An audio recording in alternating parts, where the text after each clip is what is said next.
बिस्मिल्लाहिर्रहमानिर्रहीम। अस्सलाम वालेकुम everyone, welcome back to my channel. आज मोमनास किचन में मैं आपसे शेयर कर रही हूँ बहुत ही मज़ेदार रेस्टोरेंट स्टाइल की क्रिस्पी फ्राइड फ़िश। इस मज़ेदार सी रेसिपी से आपकी फ़िश बिल्कुल कच्ची नहीं रहेगी, उसमें पानी नहीं रहेगा और बहुत ही क्रिस्पी बनेगी।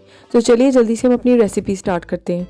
क्रिस्पी फ्राइड फ़िश बनाने के लिए यहाँ पे मैं फ़िश फिलेट इस्तेमाल कर रही हूँ 1 किलो। बगैर कांटों की फ्रोज़न फ़िश में यूज़ कर रही हूँ। इसको मैंने अच्छी तरह डिफ्रोस्ट करके इसका पानी मैंने निचोड़ लिया है। अब इसमें हम अपने मसाले लगाएंगे। तो सबसे पहले हम इसमें ऐड करेंगे नमक। नमक मैं इसमें ऐड कर रही हूँ 1 टीस्पून। नमक हमने ज़्यादा नहीं लगाना क्योंकि फ़िश जो है ये ऑलरेडी सॉल्टेड होती है, इसलिए नमक सिर्फ इसमें हमने 1 टीस्पून ऐड करना है। साथ में अधकुटी लाल मिर्च इसमें हम शामिल करेंगे 1.5 टीस्पून। अधकुटी लाल मिर्च से इसका फ्लेवर बहुत ही मज़े का आएगा। साथ में पिसी हुई काली मिर्च इसमें हम शामिल करेंगे 1/2 टीस्पून। लहसुन का पाउडर इसमें हम शामिल करेंगे 1 टीस्पून। अगर आपके पास लहसुन पाउडर नहीं है तो आप फ्रेश लहसुन जो है वो भी पीस के ऐड कर सकते हैं। साथ में इसमें हम शामिल करेंगे सोया सॉस 1 टेबलस्पून। तो इधर मैं अंदाजे से डाल रही हूँ, 1 टेबलस्पून इसमें हमने सोया सॉस ऐड कर दी है। अब इसमें हम ऐड करेंगे चिली सॉस, तकरीबन 1/2 टेबलस्पून इधर मैंने लिया है। तो ये छोटी स्पून है, तो ये 1/2 टेबलस्पून चिली सॉस इसमें मैंने ऐड की है। अब इसको हम अच्छी तरह मिक्स करेंगे और इसको हमने 3 से 4 घंटे मैरिनेशन के लिए रख देना है। और बिल्कुल आपने हल्के हाथों से मिक्स करना है क्योंकि फ़िश बहुत ही सॉफ्ट होती है। अब इसको अच्छी तरह क्लिंग रैप से कवर करके हम 3 से 4 घंटे मैरिनेशन के लिए छोड़ देंगे। 3 से 4 घंटे के बाद जो फ़िश है हमारी अच्छी तरह मैरिनेट हो गई है और देखें इसका कलर भी थोड़ा सा चेंज हो जाएगा। 3 से 4 घंटे जो मैरिनेशन के लिए हमने इसे रखा है, इसमें स्मेल बिल्कुल नहीं रहेगी और इसका मसाला जो है अंदर तक रच बस जाएगा। अब हम इसकी कोटिंग बना लेंगे। तो कोटिंग बनाने के लिए हमने एक बॉल में लेने 4 टेबलस्पून मैदा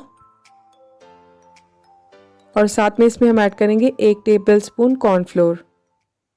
कॉर्नफ्लोर से इसकी जो कोटिंग है वो बहुत ही क्रिस्पी सी रहेगी। अब इसमें हम ऐड करेंगे 1 चुटकी नमक और 1 चुटकी काली मिर्च की। तो ये ऑप्शनल है, अगर आपने ऐड करना है तो कर दें, वरना आप स्किप भी कर सकते हैं। अब साथ ही इसमें हम ऑयल ऐड करेंगे 1 टीस्पून के बराबर। ऑयल ऐड करने से जो कोटिंग है वो थोड़ी सी क्रिस्पी हो जाएगी। और साथ ही इसमें हम 1 अदद अंडा शामिल करेंगे।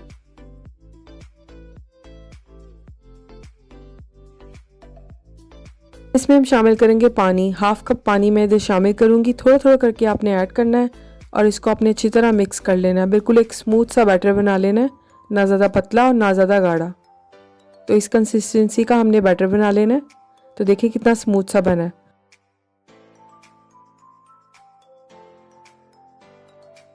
बैटर हमारा तैयार हो गया। अब इसमें हम अपनी मैरिनेटेड फ़िश ऐड कर देंगे।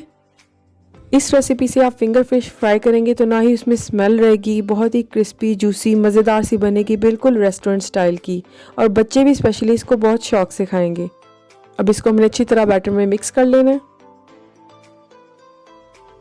अब यहाँ पे मैंने लिए ब्रेड क्रम्स। तो ये फ्रेश ब्रेड क्रम्स मैं इस्तेमाल कर रही हूँ। आपने 3-4 ब्रेड के स्लाइसिस लेने हैं और इनको हमने फूड प्रोसेसर में डाल के अच्छी तरह पीस लेना है। ज़्यादा हमने बारीक नहीं पीसा, थोड़ा सा मोटा रखा है। अब बारी बारी हम तमाम फ़िश के जो फिलेट्स हैं इनको कोट कर देंगे इन ब्रेड क्रम्स के अंदर। तो देखिए इस तरह मैंने कोट किया है। अच्छी तरह कोटिंग करने के बाद आप चाहे तो अपनी फ़िश को फ्रीज़ भी कर सकते हैं। 1 से 2 महीने के लिए आराम से आप फ्रीज़ कर सकते हैं। इसे एयर टाइट कंटेनर में रख के इसकी फ्राई करते वक्त कोटिंग भी बिल्कुल नहीं उतरेगी और बहुत ही क्रिस्पी बनेगी और अंदर तक के फुली कुकड होगी। तो अब मैंने इस फ़िश को फ्राई कर लिया है। मीडियम से हाई फ्लेम पे हमने इस फ़िश को फ्राई करना है। तकरीबन 7-8 मिनट में ये बेहतरीन सी फ्राई हो जाएगी। और ऑयल के ऊपर ये वाइट सी जो झाग आ रही है ये फ्रेश ब्रेड क्रम्स की वजह से है, क्योंकि हमने यहाँ पे फ्रेश ब्रेड क्रम्स यूज़ किए हैं तो इसकी वजह से ऑयल के ऊपर थोड़ी सी झाग आ जाती है। लेकिन थोड़ी देर बाद जब आपकी फ़िश फ्राई होना स्टार्ट होगी तो वो खुद ही साइड पे हो जाएगी। और देखें बेहतरीन सी जो फ़िश है यहाँ पे फ्राई होनी स्टार्ट हो गई है। अब इसको हमने थोड़ा सा कलर देना है क्योंकि जो फ्रोज़न फ़िश मैंने यूज़ की है बहुत जल्दी कुक हो जाती है और इसमें स्मेल बिल्कुल नहीं रहती है और इसका फ्लेवर भी बहुत मज़े का होता है। स्पेशली इसको आप दाल चावल के साथ सर्व करें, बहुत ही टेस्टी लगती है। तो हमारी मज़ेदार सी फ़िश फिलेट जो हैं वो रेडी हो गए हैं और ये देखें अंदर से फुली कुकड है। आज की मज़ेदार सी क्रिस्पी फ्राइड फ़िश की रेसिपी पसंद आए तो प्लीज़ लाइक करें और चैनल को सब्सक्राइब करना ना भूलें। इंशाल्लाह दोबारा एक न्यू रेसिपी के साथ मिलूँगी। अल्लाह हाफ़िज़।